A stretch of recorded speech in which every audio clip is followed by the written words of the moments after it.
know. But look, all right, this is moving way too fast. Let's just slow it down. Living Single was not just a sitcom.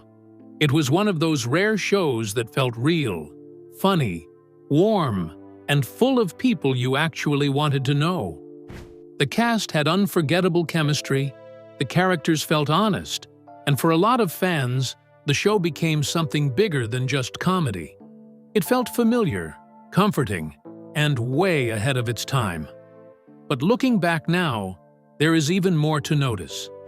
Behind the laughs, the style, and the friendship that made the show so special, there were stories many fans never fully saw.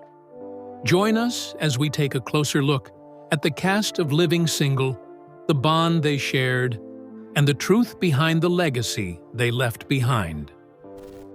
The sitcom that felt real from the start. Living Single began on August 22, 1993, and from the start, it felt different. It was a sitcom created by Yvette Denise Lee Bowser, and it followed 6 friends in New York City as they dealt with work, love, dreams, and everyday life. The story was set around a Brooklyn brownstone in Prospect Heights, where 2 apartments became the center of everything. In one home lived Khadijah James, her cousin Sinclair, and their friend Regine. In the other lived Kyle Barker and Overton Wakefield Jones. Maxine Shaw was always around too, stepping into the group with her sharp words and big presence.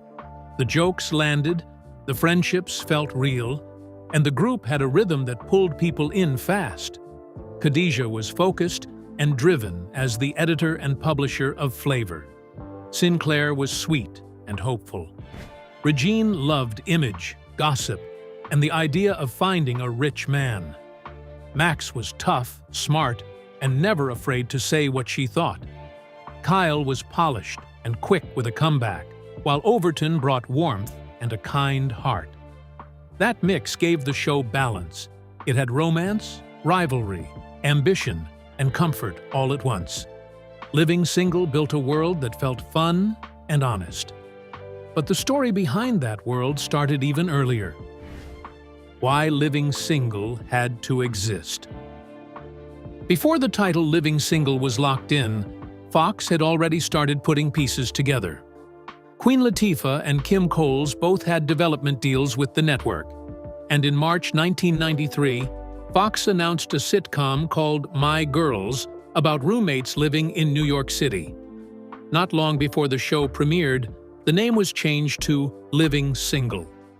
Yvette Lee Bowser created the show with a clear purpose. She wanted to make a series based on herself and her friends, and she wanted to change the way young Black people were shown on television. Her goal was to present Black characters in a positive way and move away from old stereotypes. She once explained that all 4 women on the show reflected parts of her.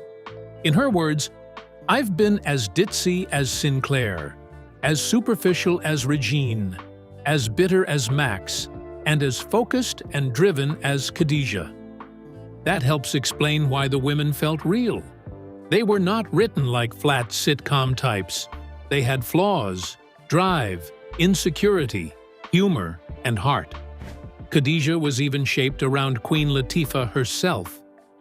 Just as Khadijah ran Flavor, Latifah was also an entrepreneur who had started her own hip-hop record label. The show kept that sense of truth in other ways too. Queen Latifah's real mother and Kim Fields' real mother were cast to play their on-screen mothers. Even the brownstone set came from Family Matters, but once Living Single stepped inside that space, it made it feel brand new. And soon, the cast inside it became just as important as the setting. The magic that held the show together. A big reason Living Single connected so strongly was the cast. Queen Latifah played Khadijah James, the Howard graduate who ran Flavor and gave the group its center. Kim Coles played Sinclair James Jones, Khadijah's kind cousin and roommate, who worked as a receptionist at Flavor and dreamed of becoming an actress. That role had first been meant for Moni Love, but she could not take it, and Kim Coles made Sinclair unforgettable. Kim Fields played Regine Hunter, the stylish roommate who loved luxury, gossip, and chasing the good life. Erica Alexander played Maxine Shaw, the strong-willed attorney and Khadijah's best friend from Howard.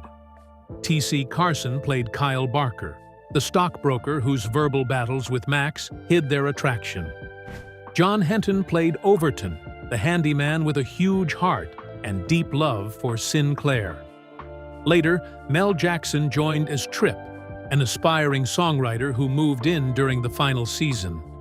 Around them was a strong recurring cast, too, including Cress Williams as Scooter, Don Franklin as Dexter Knight, Isaiah Washington as Dr. Charles Roberts, and Heavy D as Regine's boyfriend, Daryl. What really made all of this work was the chemistry. The 6 leads felt natural together. Their fights never felt empty. Their jokes never felt forced. And their affection for each other came through even in chaos. Kyle and Max sparked every time they traded words. Overton and Sinclair brought sweetness. Khadijah held things together when the group spun out. Regine added vanity and mess in the best sitcom way. Fans did not just watch for jokes. They watched because the cast felt like a real circle. And as the seasons moved on, those relationships gave the series some of its biggest story turns. The love, drama, and turns fans remember. As Living Single moved forward, the friendships stayed at the center, but the personal stories kept raising the stakes. Khadijah was always trying to make Flavor a success, while also looking for love. By the series finale, she found it in Scooter, her childhood friend. Sinclair and Overton became one of the show's sweetest couples. What started as affection slowly grew into a real relationship, and by the end of the 4th season, they were married. In Season 5, they moved in together, which changed the group dynamic again. Regine's life shifted too. She started out as a boutique buyer with big dreams and expensive taste, always hoping to find a man with money. Later, she worked as a costume assistant on the soap opera Palo Alto. After that show was canceled, she became a wedding planner and eventually moved out to live with her fiancé, Dexter Knight. Max and Kyle had one of the most talked-about dynamics in the series. Their constant sparring made it obvious there was real attraction underneath. They eventually started a sexual relationship. But when Kyle decided to take a job in London and asked Max to come with him, she said no. That choice hit her hard. Later, after defending a man who claimed to be the second coming of Jesus, Max began to take her life more seriously. She decided she wanted to become a mother and pursued pregnancy through IVF. Without knowing it, she chose Kyle's sperm donation based on the qualities she wanted for her child. Kyle returned in the series finale, and the two reconciled. Season 5 also brought in new faces. Ronnie DeSantos, a New York DJ, moved into the open apartment, and Trip Williams entered the mix. Sinclair even joined a comedy improv troupe and got the attention of a Warner Brothers executive who cast her as a nun in a new comedy. On screen, the show kept growing. Off screen, another story was building too. The hit show that had to fight for itself. Living Single did not just find an audience. It became one of the most popular African-American sitcoms of its time.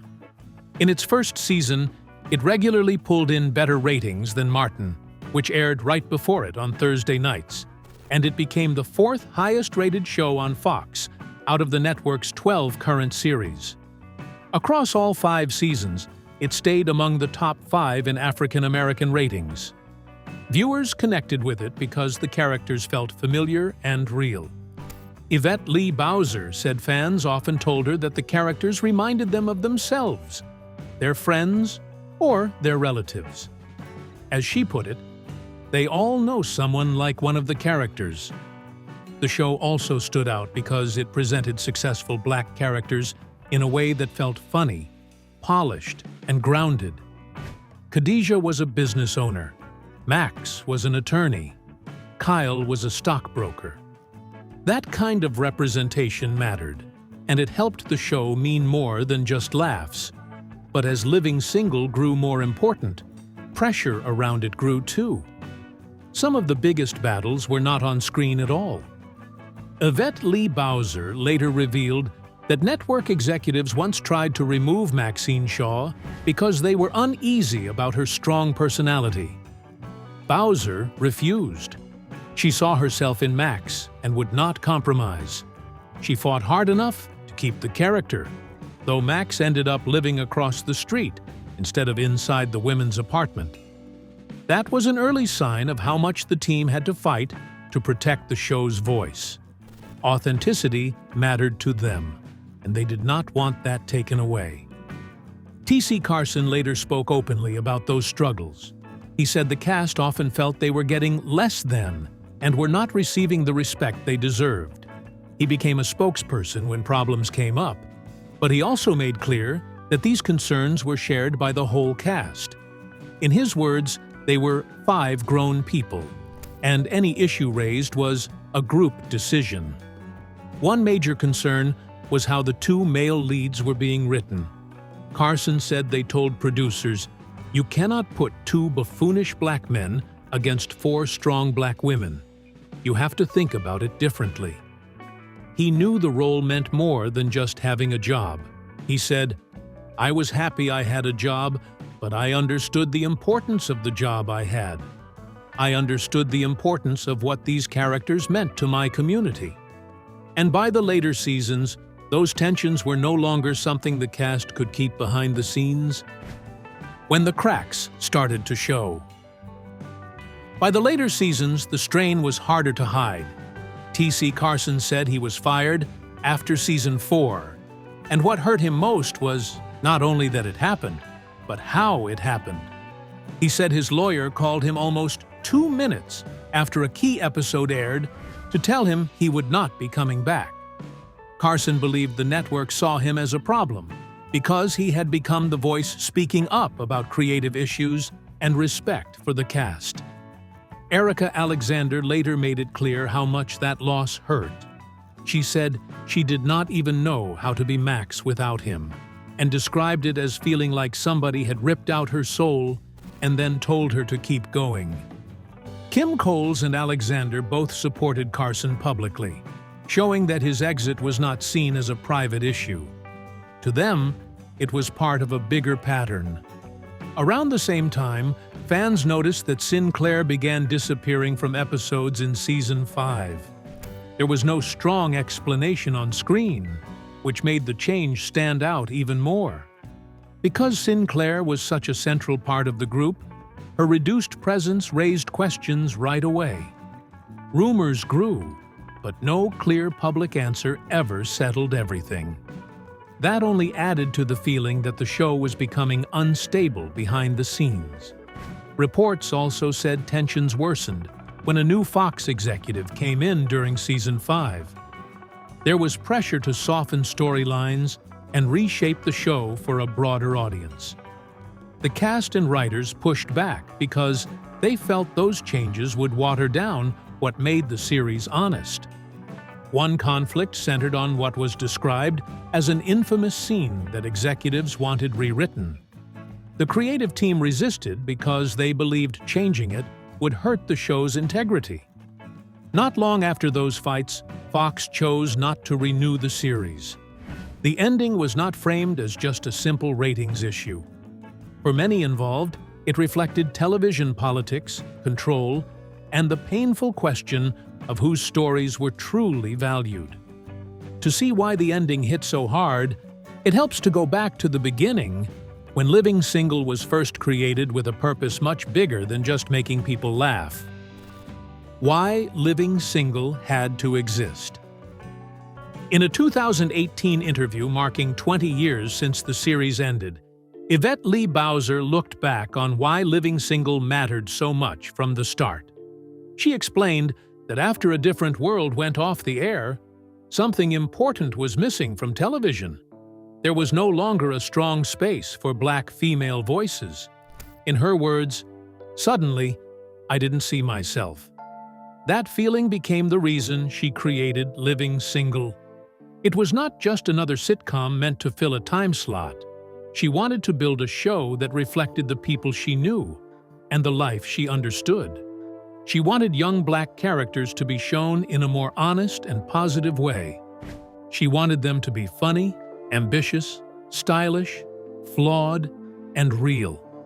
That vision became Living Single.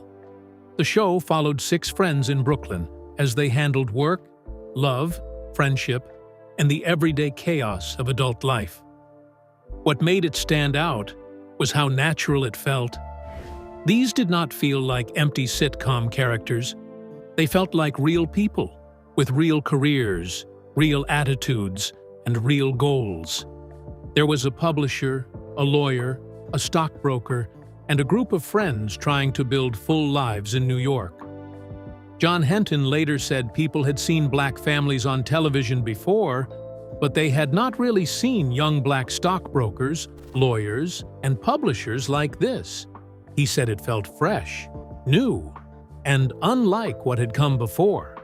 That is a big reason the show connected so quickly. It gave viewers something they had not been seeing enough of. And once the show started making its mark, another truth became harder to ignore. Living Single was not being treated the way it deserved. The unequal treatment they never forgot. The deeper the cast got into the show, the more they seemed to understand that Living Single was not being treated the way it deserved. That feeling became harder to ignore once Friends arrived. Before Friends became the show everyone kept praising, there was already Living Single. Critics later pointed out the similarities between the two series, and that comparison never really went away. For the cast, this was not just a debate fans started years later. It was something they could see happening in real time. They knew what kind of show they had built, and they knew what it meant to the audience. So when another series came along and got the kind of push, money, and attention that Living Single never received, it was hard not to notice. T.C. Carson later summed up that feeling in a blunt way.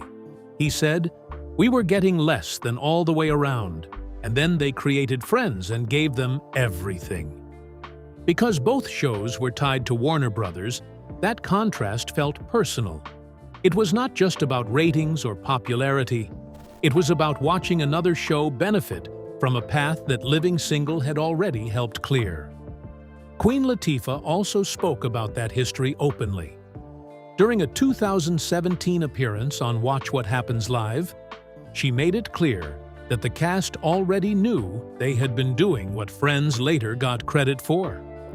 She remembered former NBC Entertainment president Warren Littlefield being asked which show he wished he had picked up in 1993, and she said his answer was simple: Living Single.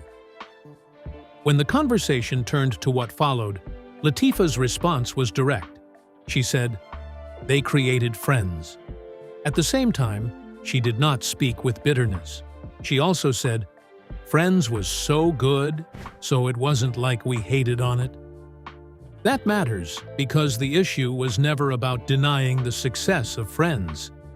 The deeper issue was that Living Single had already proven this kind of format could work, but it did not receive the same level of support, reward, or respect. Later, David Schwimmer, who played Ross on Friends, also addressed the conversation. He acknowledged that it seemed possible the success of Living Single helped get the Friends pilot approved. He even said, "We are all indebted to Living Single for paving the way." That gave public weight to what many fans had believed for years. It also made the larger point even clearer. Living Single was not just a sitcom people remembered fondly. It had real influence.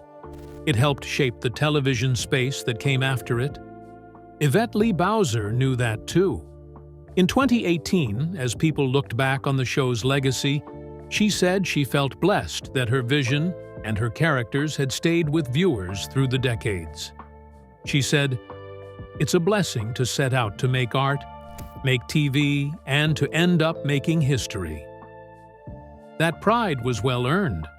The cast and creator knew the show had made a real mark, even if the industry did not always treat it that way. And while people outside the show were beginning to recognize Living Single's importance, the people making it were still dealing with pressure behind the scenes. The secret behind the show's chemistry. In 2023, Yvette Lee Bowser looked back on the casting process and made one thing clear. The chemistry fans loved was not random. It was built with care from the very beginning. She said, "Knowing who I wanted those characters to be, I built the ensemble around them." Queen Latifah and Kim Coles were already part of the picture, but Bowser knew she needed the rest of the cast to balance them and strengthen the group. Because Latifah and Coles were still new to this kind of television acting, Bowser wanted to surround them with people who had strong experience and strong instincts. She even sat in on pre-reads, which she said was unusual, because she wanted to hear the material again and again and study what worked. That process led her to Erica Alexander, who surprised her. Bowser had seen her before on The Cosby Show, but said Alexander became a revelation in the audition room because she showed a side Bowser had not fully seen before. Then came T.C. Carson. Bowser said he sent in a VHS tape from Chicago. She watched it and immediately thought, "That's Kyle. That's Kyle." She could already picture him opposite Erica Alexander and saw them as a magnetic pair. Even more amazing, Carson and Alexander later discovered they shared the same birthday. Kim Coles said she was there the day they found that out. Bowser later said they always felt like two sides of the same coin. For Regine, Bowser already had Kim Fields in mind, even though Fields still had to audition. For Overton, Bowser remembered John Henton from another pilot and thought he was lovable and very funny. She trusted that energy, and it paid off. Soon, the cast was in place. And once all six sat down together, even Kim Coles felt it. When the cast became family. Kim Coles said she knew from the very first table read that something special was happening. She said she had a strong feeling that it would last, though she did not know the legacy would last this long. What started as a job quickly became something much deeper for the cast. Coles remembered laughter every single day and said they became real friends who spent time together off-set too. They took birthday trips, celebrated relationships coming together, and supported each other when relationships fell apart. In her words, "You become family." T.C. Carson said what he first thought was just another acting job turned into friendships that lasted a lifetime.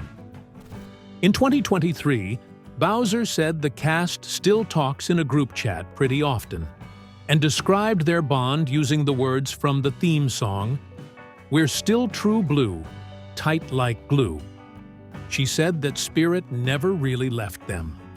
Their closeness showed up in ways fans never saw. Kim Coles later revealed that the women on the show became so close that their menstrual cycles synced at one point. She said, after spending so much time together rehearsing and shooting, our cycles would actually link up. She also shared details about the quick change booth she shared with Queen Latifah backstage. Coles said she decorated it with a rug, a small sofa, and a table, and that the two of them would sit there like sisters, laughing, getting ready, and preparing for scenes. Coles said she especially wanted to keep Latifah smiling because Latifah was dealing with deep pain after the death of her brother. She felt it was her job to be the court jester to the Queen. That says a lot about what kind of bond they had, but that warmth behind the scenes did not mean everything around them was easy. Why the characters hit so deep. Part of why the show lasted was that each cast member brought something very personal into the role. T.C. Carson said he wanted Kyle to show commitment to his people and his culture. He felt television had not really shown a black man in that kind of Wall Street position with that kind of presence. He built Kyle from people in his own life, including his father and some professional men he knew. Erica Alexander also saw strong roots inside Maxine Shaw. She said when she looks at Max, she sees powerful women like Whoopi Goldberg and Cicely Tyson, along with the strong women she grew up around. For her, Max mattered because she was a young, dark-skinned black woman with a career who did not apologize for being strong, smart, or sexual. John Henton said people laughed at Overton, but he believed Overton was the smartest guy on the show. He said Overton had old-school wisdom and always knew what was going on, even if he spoke in a country way. And for Henton, Overton's love for Sinclair was simple and clear. That was his woman, he said, and winning her heart was his goal. Kim Coles said Sinclair gave her room to embrace being awkward, different, and a little weird. She called herself an awkward black girl, and said Sinclair helped other girls feel okay being quirky too. Those details mattered because viewers did not just laugh at these characters. They saw themselves in them. Coles said fans often come up to her and say, "You're part of my childhood," or tell her Sinclair was their favorite. Viewers thanked the cast for showing such a positive view of young black people. That love meant the show was doing exactly what Bowser had hoped. But even with that success, trouble was slowly building where fans could not see it. When the pressure turned personal. As the years went on, the cast began facing pressure that had nothing to do with talent or audience love. One painful issue centered on Kim Coles and her weight. In 2025, she said she got calls at the start of every season through her manager telling her, "Kim Coles has to lose some weight." She said the pressure was constant, harsh, and deeply personal. It was not just about looks. She said executives even threatened that if she kept gaining weight, they would start writing fat jokes into the scripts. Erica Alexander said a few jokes like that had appeared early on, but Queen Latifah shut it down and made clear, "We're not going to be doing that." Coles later reminded Alexander that when she brought the threat to her, Alexander said, "I won't read those jokes."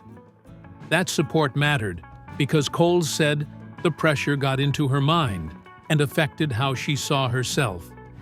One example was a birthday trip episode with a joke about something weighing the car down. On screen, it passed quickly, but off-screen, it reflected a much uglier fight. Coles said what made the cast special was that they looked like real women people knew in their own communities. They had different body types, and that was honest. But, as she explained, there were suits in an office somewhere, with a narrow idea of what sexy should look like. At the same time, there were also bigger tensions around the creative side of the show. T.C. Carson had already become a strong voice when it came to respect, character depth, and how the cast was treated. But for all the strain the cast faced, Living Single left behind something much stronger, a legacy that kept growing long after the finale. What the cast is still revealing now. Even after the series ended, the story of Living Single did not stop. The cast kept talking, reflecting, and uncovering things fans had never fully known. In 2025, Kim Coles and Erica Alexander launched the Reliving Single podcast, where they began rewatching the show together and sharing behind-the-scenes stories. Coles said doing it felt like opening a time capsule packed with love, laughter, and a little extra lip gloss. Alexander said the podcast includes things that we're revealing to each other that we didn't know at the time, along with tears and joy and all the things. That says a lot. Even now, They are still learning new parts of the story themselves. Coles also said she would say yes to a reboot because the cast still loves each other, and there is a beautiful chemistry that will never die. That chemistry is part of why the show still holds up for fans watching on streaming and clips online. Bowser said there were no public plans for a 30th anniversary event because of strikes, but the love around the show had not faded. Fans were still posting clips, quoting lines, and keeping those characters alive online, still. Coles said she had not spent years searching for old episodes, but every time she caught one, she felt grateful. She joked that sometimes the old residual checks were the clue that the show was still airing somewhere, and later laughed when Hulu brought another check. More than that, she said the show still feels delightful when she sees it now. The same is true for the cast's lives after the show. The group went in different directions, but they kept building. Queen Latifah became a major actress and producer. Kim Fields kept working as an actress and director. Kim Coles became an author and motivational speaker. Erica Alexander built a media company and became an activist. T.C. Carson moved into voice work and jazz. John Henton survived a terrible car accident and returned to stand-up. So, the real story of Living Single is not just that it was loved. It is that the cast carried its strength long after the cameras stopped. Do you think Living Single still does not get the credit it truly deserves? And if so, why? And if the cast ever came back for a reboot, would you want to see it with the full original group? Share your thoughts in the comments below. And don't forget to hit like, subscribe, and stay tuned for more incredible stories from Hollywood's fascinating history. See you next time.